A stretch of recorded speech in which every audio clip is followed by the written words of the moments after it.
Hello, hello, everyone. Welcome to this afternoon's WeVideo webinar.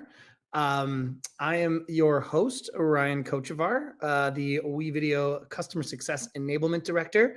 I'll be introducing myself a little bit more here in just a second, but thank you all for joining us today.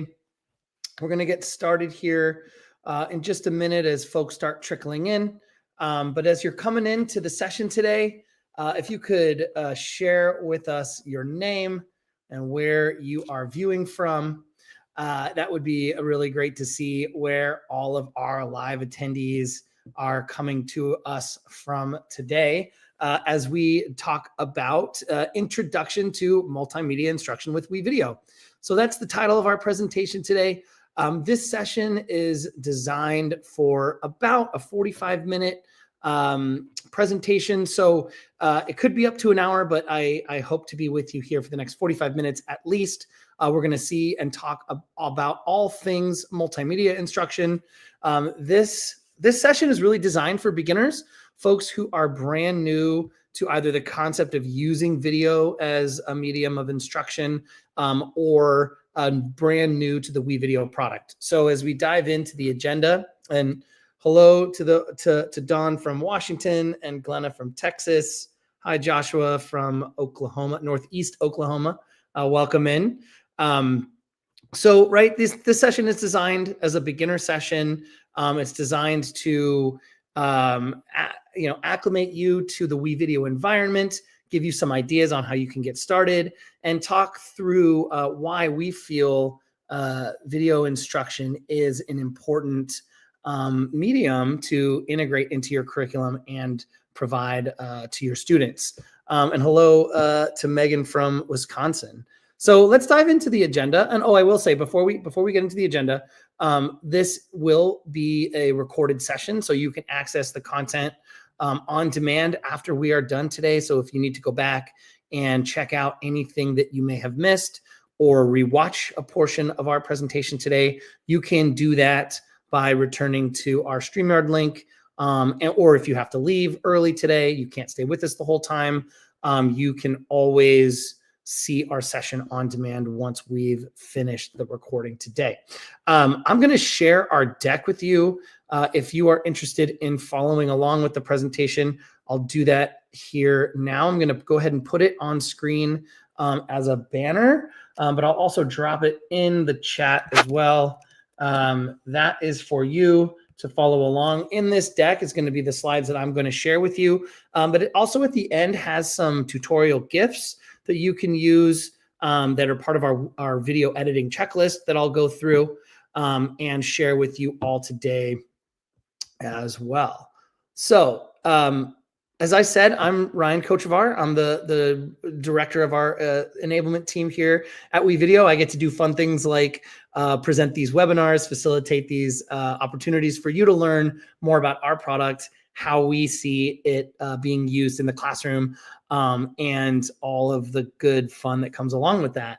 I'm a former educator. I was a classroom teacher, taught elementary school. I was also an after-school programs professional, and I'm a certified maker educator. So I take a lot of the maker philosophy and apply it to video, and why I think those kinds of educational designs for instruction are really important to motivate our students and engage them beyond what maybe traditional classroom instruction can do.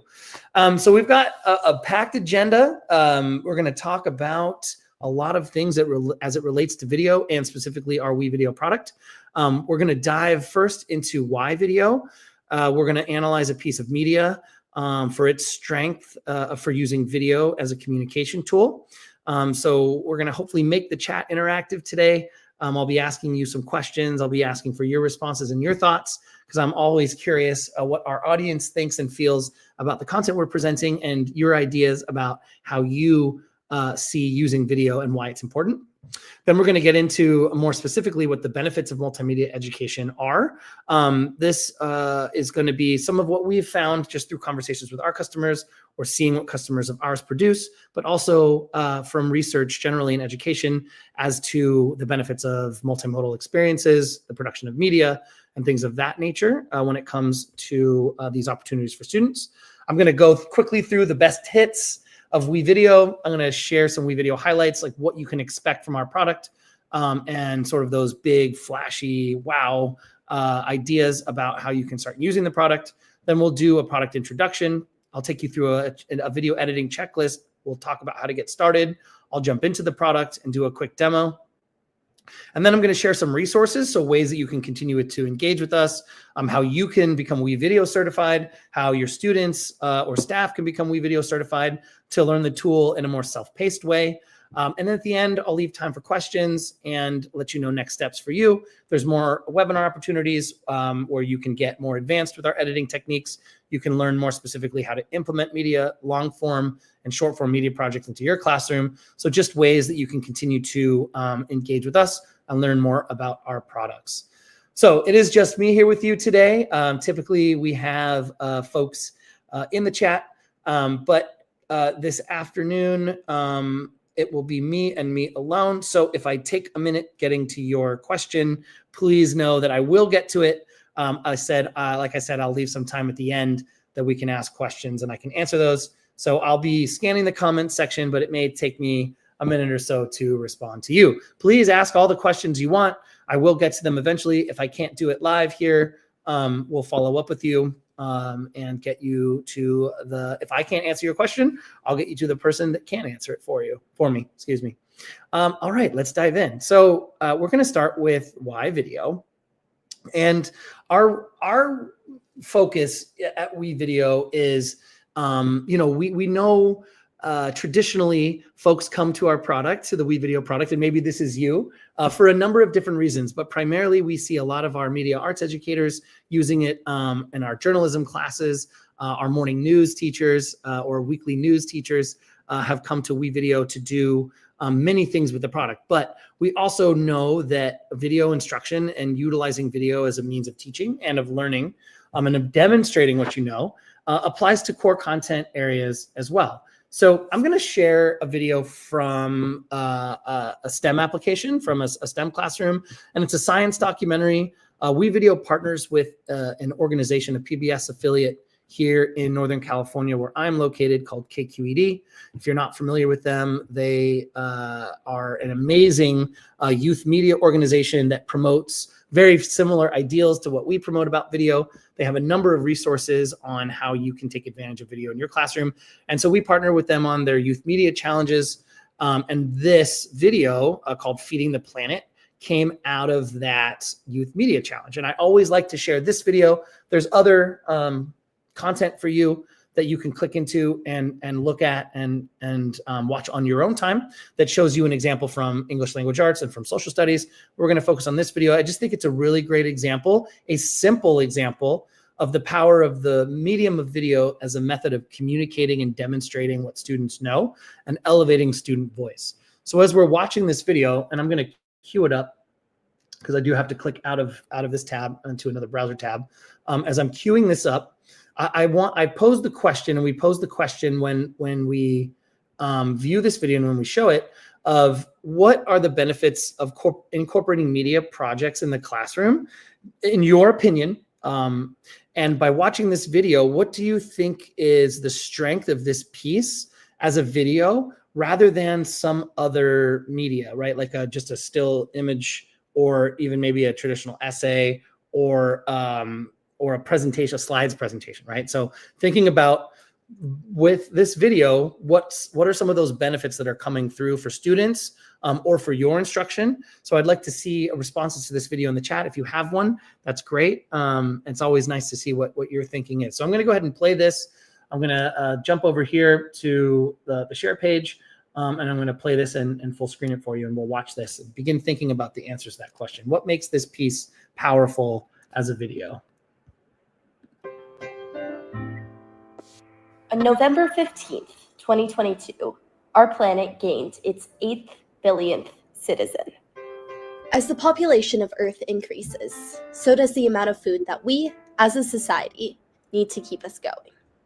Without the ability to devote much new land to agriculture, farmers, both industrial and small scale, are using synthetic fertilizers to artificially increase crop yields. Unfortunately, synthetic fertilizers are among the major contributors to greenhouse gas emissions. That means while they are helping us grow more food, these fertilizers are having a significant impact on the progression of global warming. Thankfully, there are solutions. We can maintain crop yields by using natural methods such as crop rotation to uphold nutrient cycling within the soil. Crop rotation is planned sequences of crops over time on the same field. Rotating crops provides productivity benefits by improving soil nutrient levels and breaking up crop pest cycles.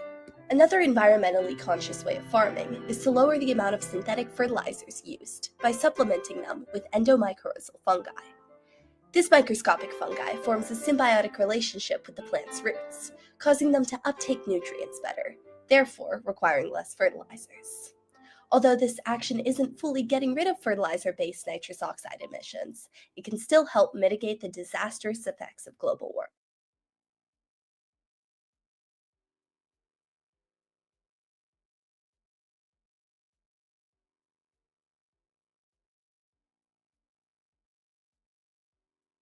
Okay, sorry, just playing with my mic, couldn't get it off mute there. So as you were watching that, with anything particularly stick out for you as the viewer, the consumer of that media, that made that piece as a video, and thinking about the communication method that that student used, right? What is something that makes it a little bit maybe more impactful or interesting as a video?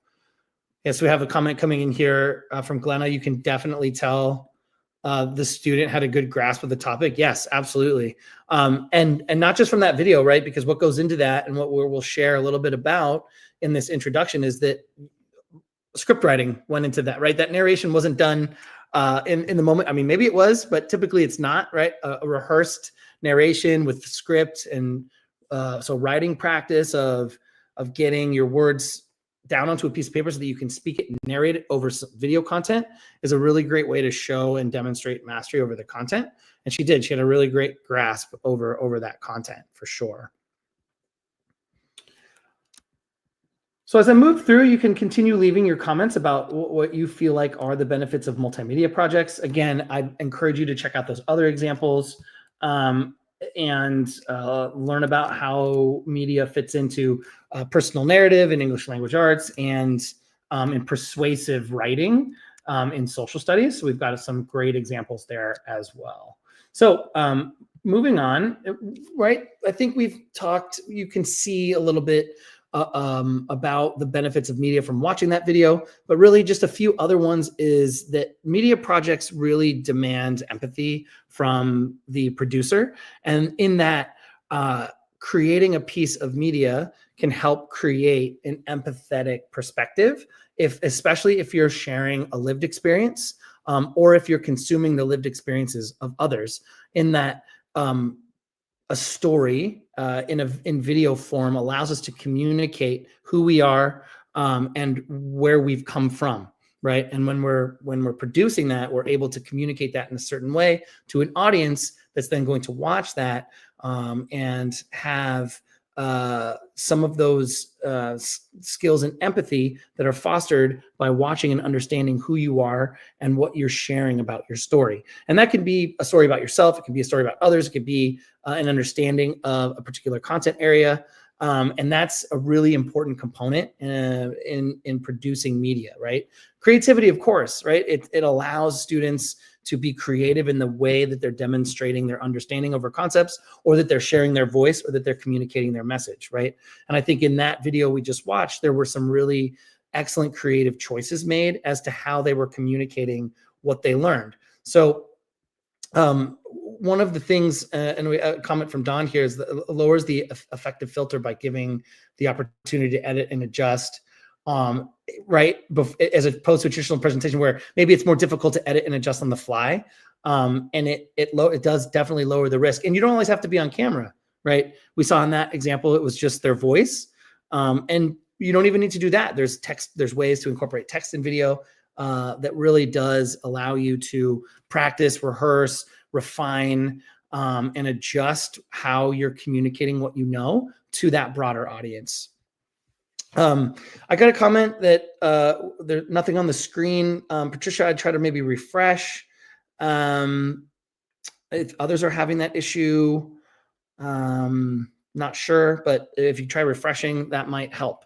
And then leading into that, right, with those creative choices that are made, not just about the media or the art that's being produced, but also choice in learning, right? Choice in how they're communicating, choice in how and what they're answering to and demonstrating through that project. And then their voice. Obviously, the voice of the student was centered in that piece of media. It was her work, her communication strategy, her ability to show what she knew.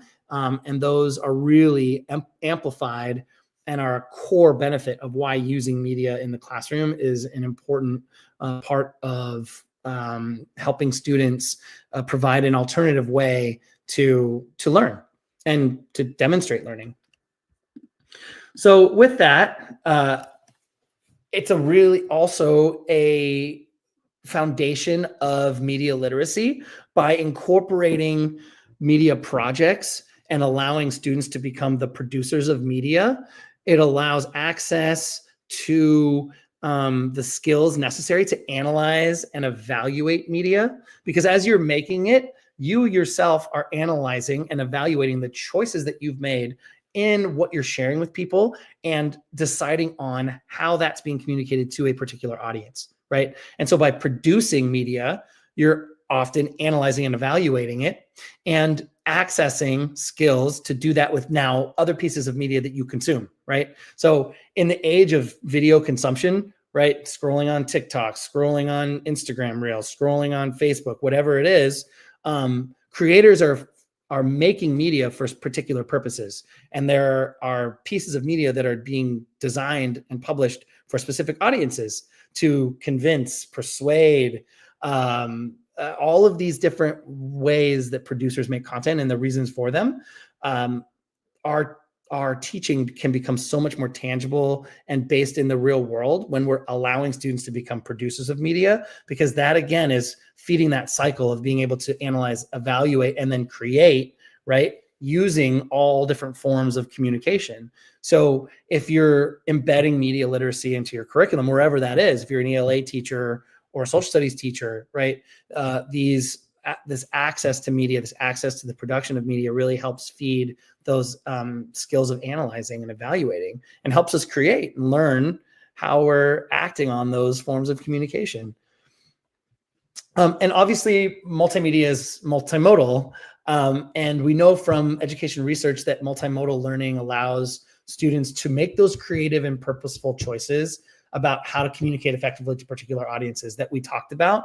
But not just that, a multimodal message, because it includes different modes of interaction with our brains, right? We're not just reading text. We're not just watching a video. We're not just listening to music. We're not just listening to sound effects. We're doing that all in the same space and time. And that allows our brains to interpret what's being communicated to us much more effectively than it does for any of those modes alone. It's much more effective to watch a video in terms of learning and short-term and long-term memory with text, sound, narration than it is to just read something. It's proven that will result in more retention of the content than, again, in consuming something in any one mode by itself. So that multimodality of video production is an incredibly important benefit to why allowing students access to media making opportunities is an important component to education. Okay, and then lastly, it fits really well with the top of the pyramid in Bloom's taxonomy. We align a lot of our work with the gold standards of PBL. So on the left side of this graphic, you're going to see that these are the 7 areas of gold standard project-based learning, which video is a perfect fit for, right? If you think about it as a long form media project as a capstone to a project-based learning experience, maybe you're doing phenomena studies in science where you're investigating a question, you're doing research. A great way to then as you analyze and evaluate that material and you present it, the creation or the production of a new and original work can often lead to transformative experiences for the students, because now we're at the top of that pyramid, right? We're not just asking students to regurgitate content. We're asking them to apply it and create something in which we see that they're evaluating and analyzing whatever topic it is that they're approaching, right? And that we feel that fits very well in project-based learning. It doesn't have to be exclusively a fit for that, but it is a really great pedagogy that video ties into nicely, because it does fit with that sort of the upper tip of Bloom's taxonomy. And when you're challenging, you're answering a challenging problem, you're doing it with authenticity, right? You've got sustained inquiry in there. And then the production of a public product, which is that video, right? So you're creating something that you know you're going to share beyond maybe just your peers or your teacher. That public product maybe can be shared with the school community or even the neighborhood community at large. So those are just sort of the sum of how we define the benefits of video and why we feel like it's important to provide as many media making opportunities for students as possible. Now, I want to transition into showing you specifically about the WeVideo product, because you're here to learn about that. I always like to start with that piece just to serve as like that bedrock that we're going to build. Now, we talked about why it's important that we feel like in the classroom. All right, now here are the specific features that you can use to realize that, to make those benefits a reality in your context. So what do we offer? And again, this session is set up for you as a beginning session. So I am going to start with the basics of video editing. Okay, we have another webinar coming up on the advanced features. So if that's more you, I encourage you to sign up for that as well, because we're keeping it simple today. But just high level, what the WeVideo product, the Multimedia Creator, offers. Obviously, video editing. You can transform your video clips and edit with tools that are used right now by millions of students. We have real-time collaboration, so you can do team and group projects where students are collaborating on the same timeline in real time, supporting one another, helping one another in the editing process. So it's not just a solo and an individual endeavor. You can really group students and differentiate instruction by using real-time collaboration. We have a vast stock media library, which I'm going to use today to build my project example. Over 1.1 million now royalty-free images, videos, and music assets that when you download it and upload it to YouTube won't be pinged with that copyright, with those copyright issues, because we have provided that for you through your subscription. We've got the green screen features. We have an amazing chroma key. We've now got green screen background removal in our Chrome extension and in our mobile app. You can learn about that from some of the resources that I'll share today. Green screen is one of those popping, like, hey, this is an amazing part of our WeVideo product. So we've got that in there. Not a lot of folks come to us for our screencasting tools, but we're starting to build those libraries up as well. But you can capture your screen, you can do webcam, or you can do that picture-in-picture dual capture webcam and screen at the same time. And then we've got a ton of audio tools. You can do podcasting in WeVideo. You can now reduce background noise in WeVideo.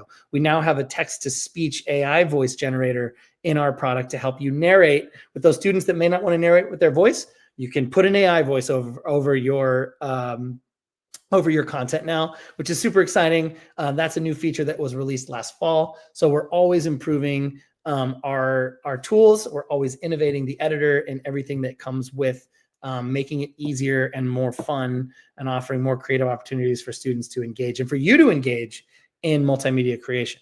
Okay, let's jump in, spend the next 20 minutes or so in a product demo, and then we'll end with some resources and some questions.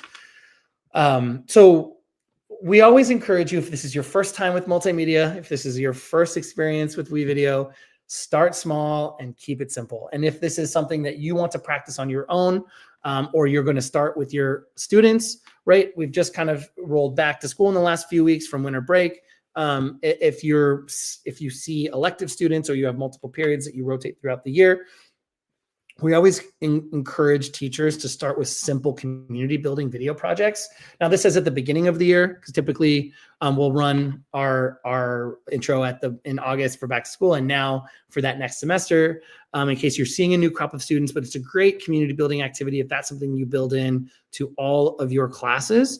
And the one I'm going to show you, the one I'm going to demo for you today is a really easy project called Introduce Yourself. It does say 1 to 2 days on this project, but it can be quicker than that. And I will show you that in our product as we get there. So this is an example video. It's a really quick, simple 10-second video of my colleague Stu. If you've attended WeVideo webinars in the past, you might have met Stu. But he has his example video here that he made, and really it is a 10-second video. So I'm going to cue that up for us and just share with you what that looks like, and then I'm going to try to replicate it for my own for my own About Me. It is playing now. I'm going to go ahead and share this tab and give you a preview of this video as well. So let's share this tab. And we'll go ahead and play Stu's About Me video. And there's no sound. There's no sound in this one. But I will add sound. He chose to use text. I couldn't get the sound to play here, but I will show you how to add sound effects, add music to my creation when we get into the editor. But it's simple. He used some of his own footage, and I'll just play that again real quick. It's a 17-second video that he produced to let him, maybe his colleagues, maybe his students know a little bit about his likes. You can imagine students doing this for each other to get to know each other at the beginning of the year, at the beginning of a semester. It's just a really easy and powerful way, and a little bit of a different and creative way to do those community building activities. So let's see here. Let me close out of this here and go back to my tab here. We're going to replicate that today and show you how simple and easy it is to make that video as we get into the product. What I have provided you in that deck is a video editing checklist that's going to take you through the different features of the product that we feel like should be incorporated in that first video, right? And at the end of the deck, and each of these links will jump you there, will be a quick 30-second GIF on how to do each of these things. I will also provide you resources at the end. There's resources at the end of this deck. The WeVideo Academy is a great place to go to watch longer form tutorial videos with voiceovers and a little bit more instruction that's provided. But we've got this checklist for you to take back to your classroom and your students to get started in your first project. So what I'm going to do is try to do all of this. I may not do all of these, but I'm going to do most of them in the creation of my About Me video. And we're going to jump in and do that right now. So this is a reference. So as I'm talking through what I'm going to do in my project, you can follow along. If you're able to access WeVideo and you want to do this with me, feel free to try that. If you get to a certain point and you have to stop, and you can come back to this and do it later. That's what this checklist is here for. So let's jump into it. Okay, so I'm going to dive into my WeVideo account, and here I am in the homepage or the dashboard of my account, and I see a number of options here on the side tab, and I'll go through all of these very quickly before I jump into Create. Okay, first of all, we have our big blue button here that's going to get you quickly into our editor for a variety of different purposes, for video creation, for screen recording, for GIF creation, for podcasting.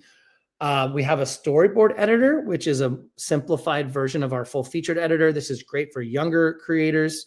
Our K2 group can really, really use the storyboard editor a little bit more easily. It's better for tablets because it's a horizontal editing experience with only a couple tracks. So great for our youngest learners.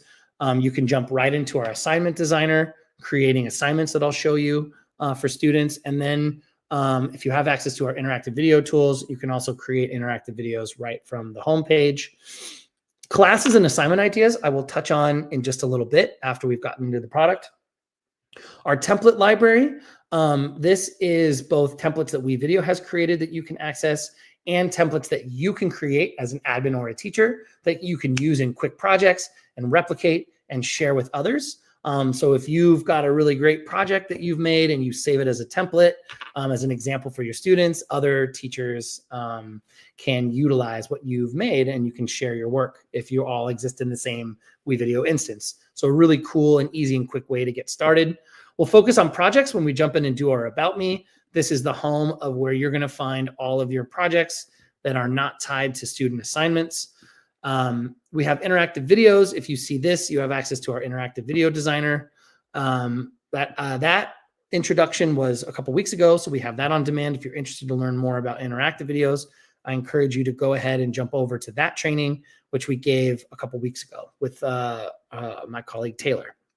Uploads, this is media that you're uploading to your account. So you can, of course, upload media that you've captured on your phone, on a camera, or brought in from your YouTube channel if you own the YouTube video for use in the editing environment. So this is will be accessible to you in your project bin when you get into your projects, but this upload section is your media that you're bringing into the account.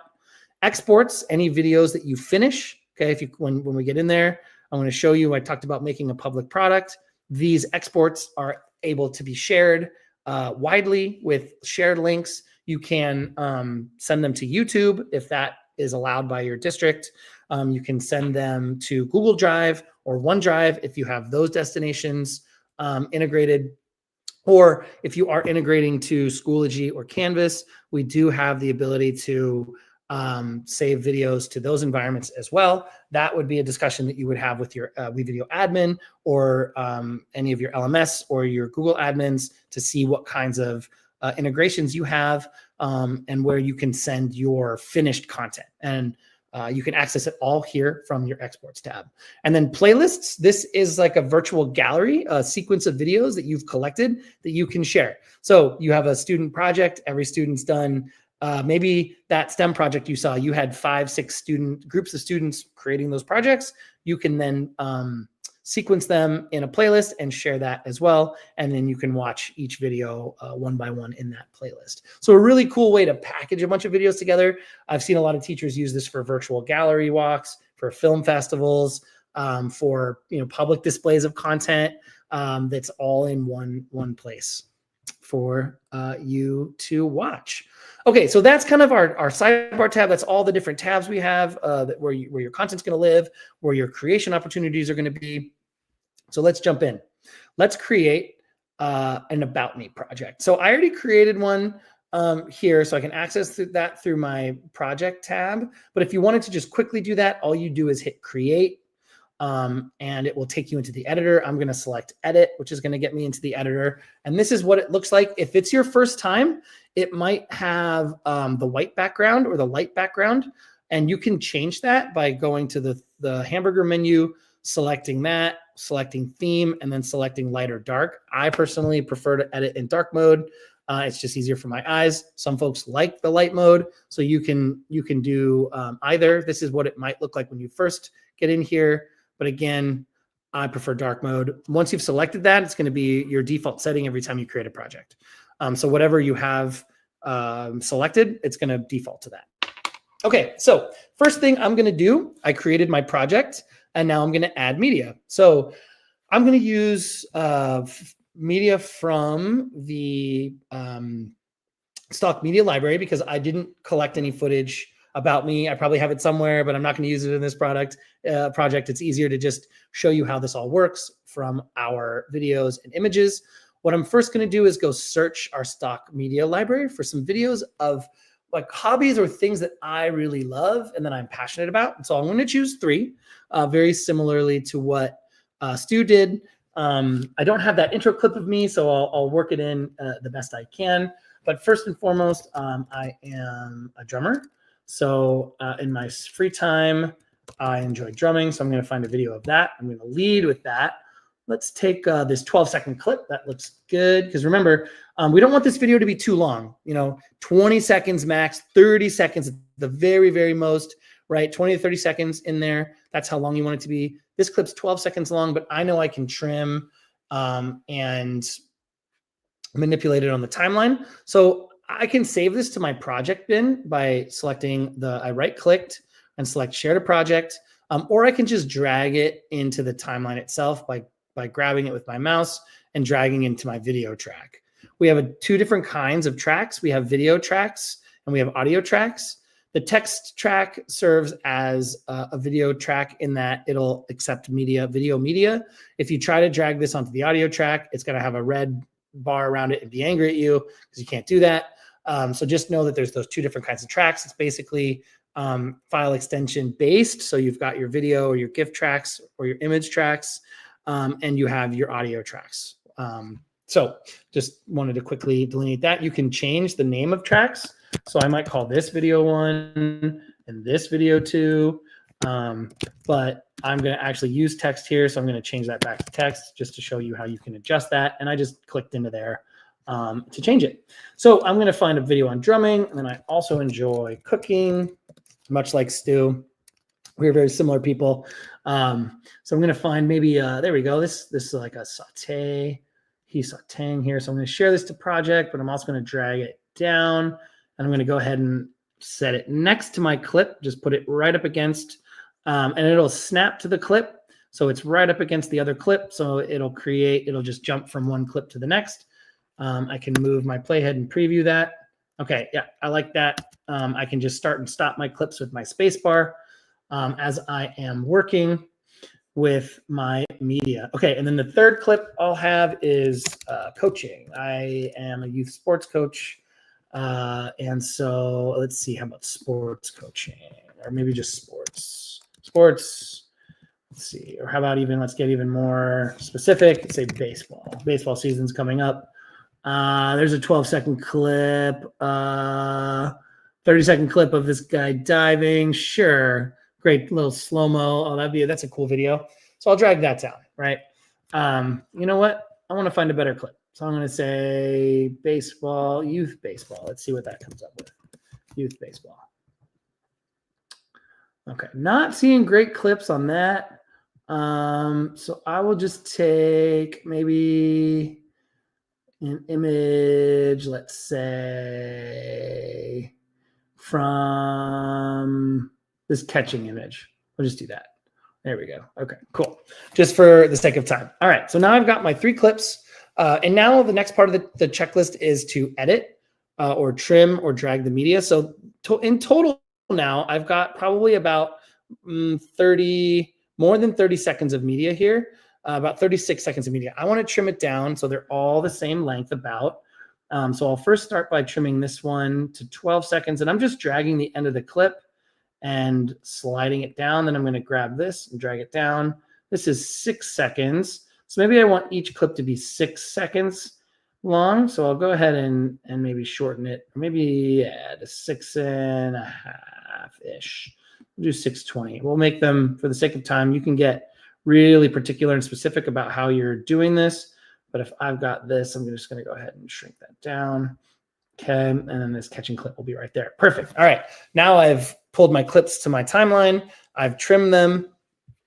I'm going to go ahead and go back to my presentation and check to see what the next clip is. Add text. Okay, great. So I've got my text now that I can add. So I want to come back here to the start, and I want to add a title here that's going to share what the presentation is or what the video is that I'm creating.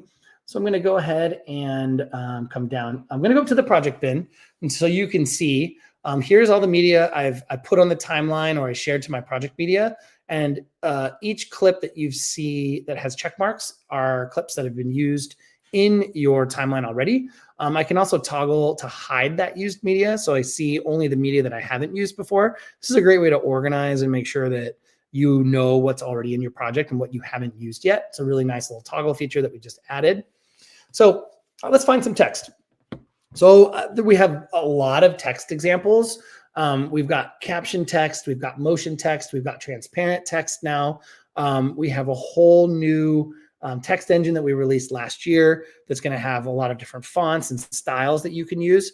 So you can get creative with it and explore this on your own. For the sake of time, I'm going to be boring and use a very common text item caption with this bar so just to give you an idea, you know what, actually, let's go to the, let's see all here, see the motion tiles. This is the one I wanted right here. Okay. So I can take that out. I'm going to drag this motion tile down. Now, if I wanted to use that one again, I could, because it'll be in my project bin. So I'll just use this one. Let's see how that looks. Do I need to change the colors? No, but if I wanted to change the colors, I could select this. And here's our color palette, which I can change the color palette on this. It actually works well on my design. So I'm not going to edit the blue, but I can also change the font and the style of font and the size. And I can also scale it. So I can make it bigger or I can make it smaller. I can also animate it by using a start and end position. So if I wanted to break it up and bring it in and out, I could do that as well. I'm not going to show that today, but that is something you can do as well, where you can animate text. I'll share some great resources with you on how you can animate it. But just for now, in the interest of keeping it simple, I'll keep that. I'll select done. And then I'm going to go ahead and change the name of the text here. So I'm going to say About Me by Ryan.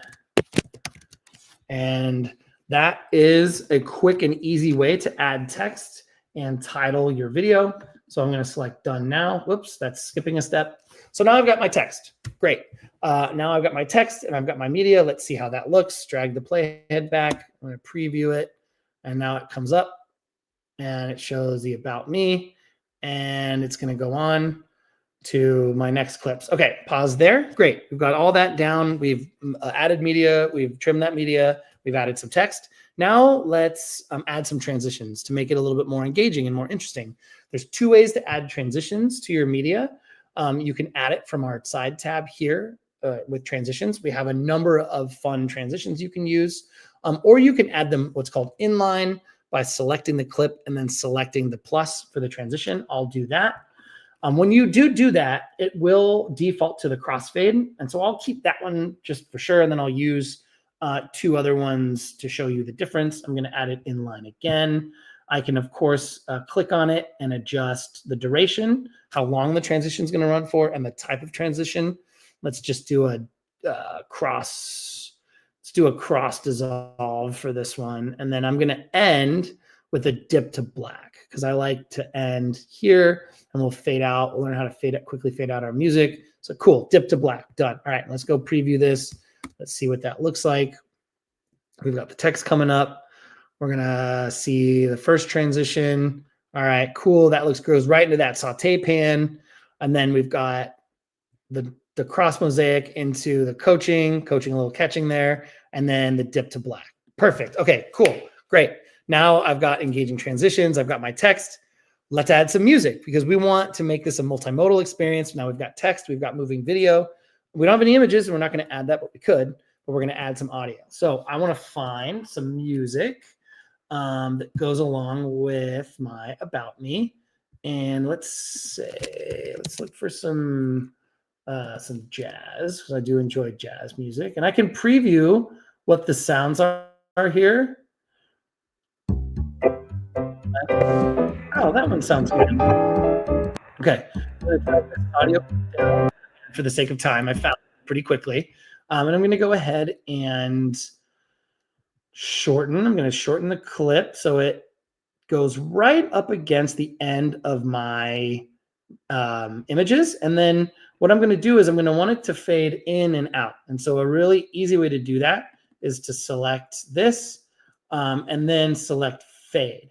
Now, fade in 1 second and fade out 1 second. Great, cool. I can do that. I can get even more technical by adding audio keyframes in which I can control when the audio fades out, how long it does. But a really simple and easy way to add a fade in, fade out for your music across your whole clip is just to use that toggle. And I got to that by double clicking the audio file.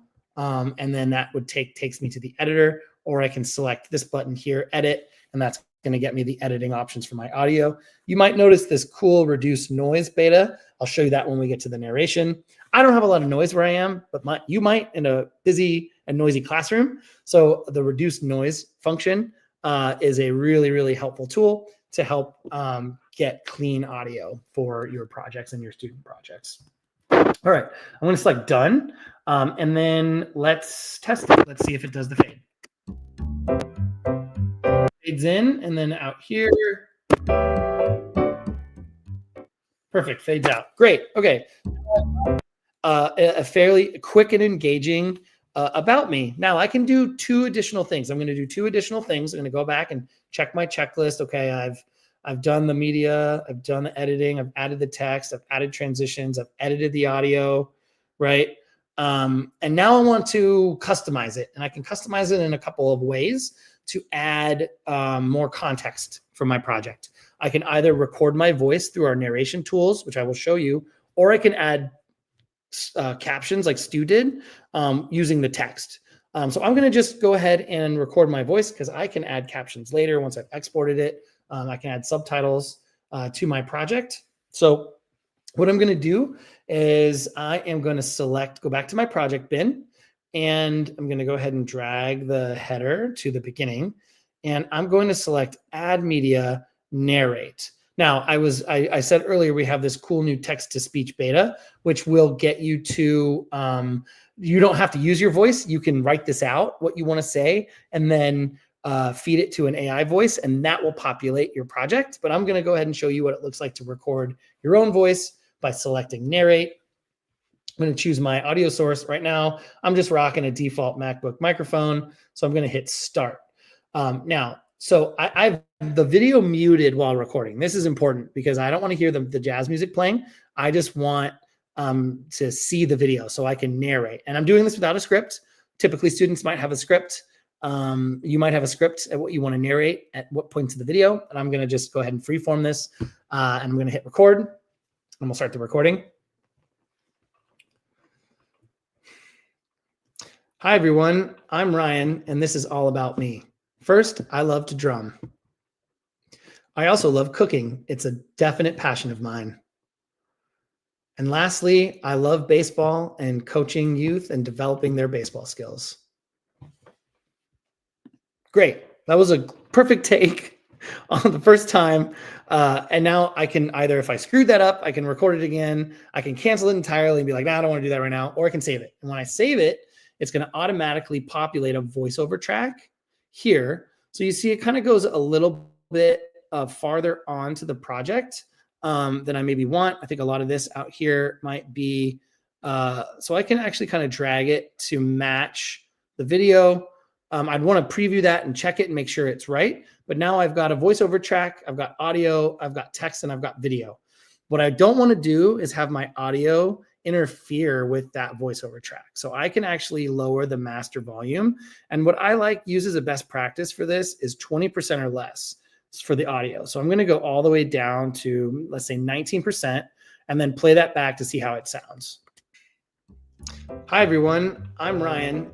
Okay, it's a little low for the audio. Maybe I want to bump it up just a little bit. Maybe I'll go to like 23%. Now let's see. And this is all about me. First, I love to drum. I also love cooking. It's a definite passion of mine. And lastly, I love baseball and coaching youth and developing their baseball. So see, I cut myself off. So I might now need to pause it, go to this track and extend it a little bit. Maybe I'll go back and re-record and know that at the end, I've got to really be quick when I talk about that last sentence.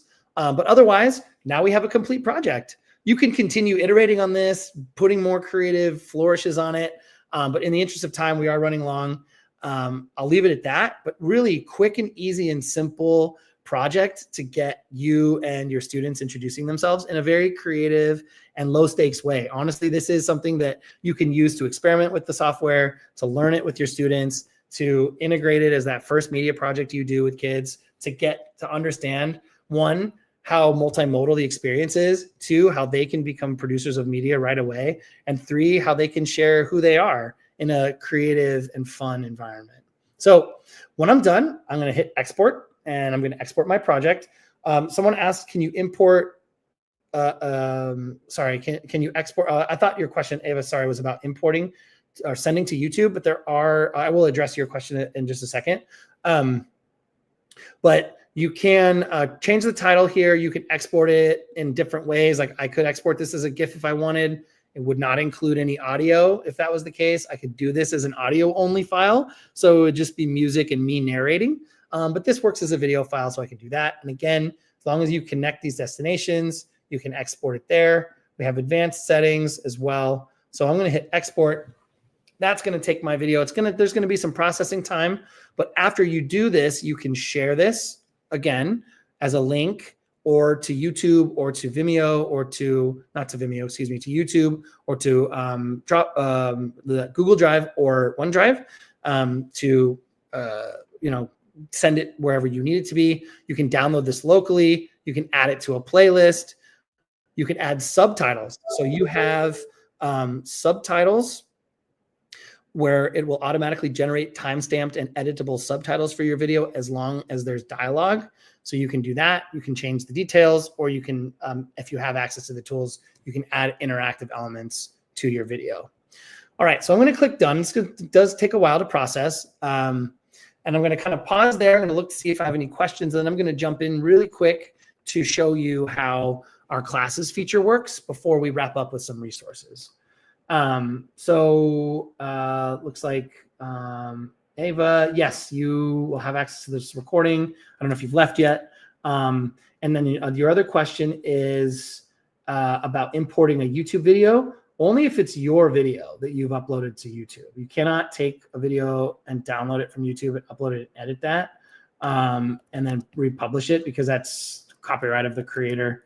You can only upload it as a whole.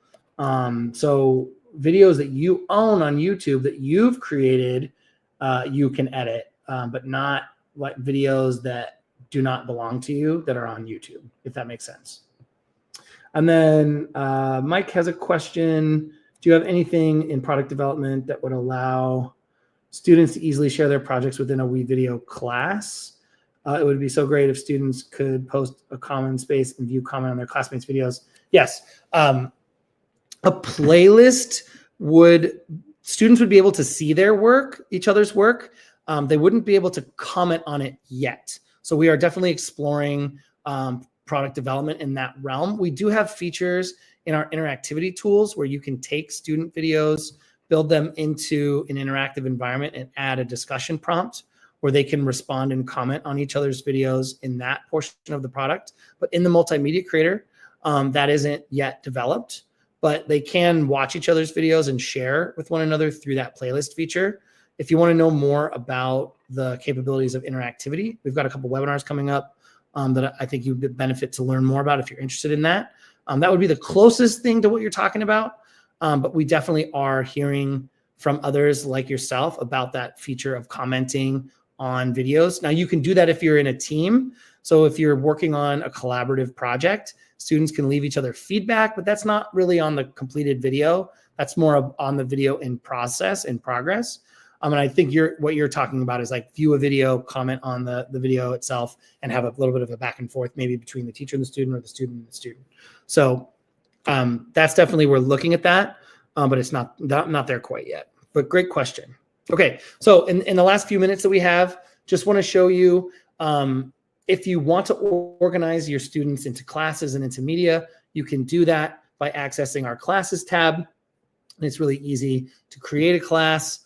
You just go to the add new class button, create a class, and title it test class or whatever class that you would have. Create that, and then you would want to roster your students by heading into this class, going to the people tab, and either sharing the invite code or an invite link to students, or if you have a Google Classroom, we integrate with Google Classroom. You can bring your roster in, because we do have an integration there where it will pull all your students in directly from your Google Classroom to your WeVideo classroom. And then you can start assigning multimedia assignments. So this will be an assignment that you would push out. So again, our introduce yourself assignment is our default assignment for you. You can edit and create this assignment, attach a sample video that you've made, and you can add media and starting blocks to this to help scaffold the media making experience. We have other webinars that speak directly about utilizing assignments and media and assignment ideas. So I'll share with you where you can find the resources to go back and really dive into this. But if you're interested in creating multimedia assignments, not just using projects, this assignment designer is there for you. And you can push these assignments out to students, and they will be able to work individually on these assignments or as a team. You can create as many teams as you need. You can pre-assign students to teams so they're working collaboratively on those media projects. When you're ready to assign it, you'll assign it. And then what that looks like for the students, they're going to jump in and see the editor, and they'll complete the project, turn it into you. You'll be able to track their progress, review their progress, and see what they're working on, how far they've made it, who's finished, who hasn't started yet. You'll be able to leave feedback, return work. So it's a really great workflow for you as a teacher if you want to have all your students working on the same media project and contain it within a class. So just to show you here, the review progress tab, this is where you can get an idea of how many of your students are engaging in this assignment, who started, who hasn't, and your ability to leave feedback. You can see teamwork as well if they're working in teams. So the last thing I wanted to point out was the assignment ideas library. This is a library of over 100 pre-made assignment ideas. So I showed you how you can create your own or use the default and edit that. But this library has, again, over 100 ideas for you to get started. They're turnkey assignments. They come with sample videos, with instructions for students, with tips for you, with preloaded and pre-made media to help scaffold the media making experience. All you have to do is save this to your class as a draft, edit it as you see fit, and assign it to your students. So really quick and easy way to start students in those media making opportunities and for you to quickly and easily create and assign projects within your WeVideo classroom. So that's it for the product. That's all the time we have today for our product demonstration. I wanted to point out a few more resources for you. So I mentioned in that deck, you have the WeVideo classroom tools that I just showed you. And a couple more resources I wanted to point you to. We run creative challenges every month. In this, the resources section in this deck, you'll be able to access the webpage that you can go navigate to see all of our challenges, including this month's challenge, which is wrapping up tomorrow. We'll have a new February creative challenge launching next Monday. It's going to be a really cool sneak preview, really cool history biographies project that you can engage your students with. We've got, okay. And then we've got a whole bunch of certification programs. So both you and your students can self-pace, learn our product in a self-paced way through our WeVideo certified educator programs and our WeVideo student programs. Some of these assignment ideas are tied to those student certification programs. So you can simply create a class, roster your students, assign a project from the assignment ideas library, and have them work their way through our student certified program. They get a badge, they can earn a badge. You can earn badges from this program and self-pace your way to becoming WeVideo certified. It's a great way to take the load off of you and your students from learning the project from scratch. Let us help you do that. We've sequenced it in a way that's appropriate to learn the skills based on the level of where you and your students are in terms of your comfortability in video editing and using media in the classroom. So it's a great tool, a great component to how you can get started. All of the links in that deck will take you to these courses and these pages where you can get more information on how to do this. Again, here's the student level 1 course. They're going to learn how to access classes and assignments. They're going to learn how to navigate the editor and create their first video. They're going to create a video aligned to back to school activities, how we kind of set it up. But really, you can frame it any way you want with the assignment that you decide to assign. And then it removes the burden, like I said, from you as the teacher to having to teach video editing in the classroom and leave it up to the students to self-pace through. And it is really easy and simple to learn that. Okay, I'm going to leave this on the screen. If you have any feedback for us today, you can go ahead and snap that QR code. And if there are any other questions, I know we're right up against the hour. I always plan for these things to go 45 minutes, and they always take longer than I think. So thank you so much for being with me today and hanging on. I hope you did learn something. You were inspired to take media projects back to your classroom and integrate those with your students. But if you have any questions, I can hang around for another minute and see what you have. But otherwise, again, thank you so much for being with us today. And I hope that you will come join us again. After this slide, there are a number of different resources that you can get to. Be on the lookout for more webinars on WeVideo. Our next WeVideo webinar is going to take what I showed you and level that up, advanced video editing with the WeVideo platform. So please come and join us for that. But thank you again for coming. And I appreciate all of you. Have a great rest of your day, and we'll see you back here next time. But until then, happy creating, everybody, and bye for now.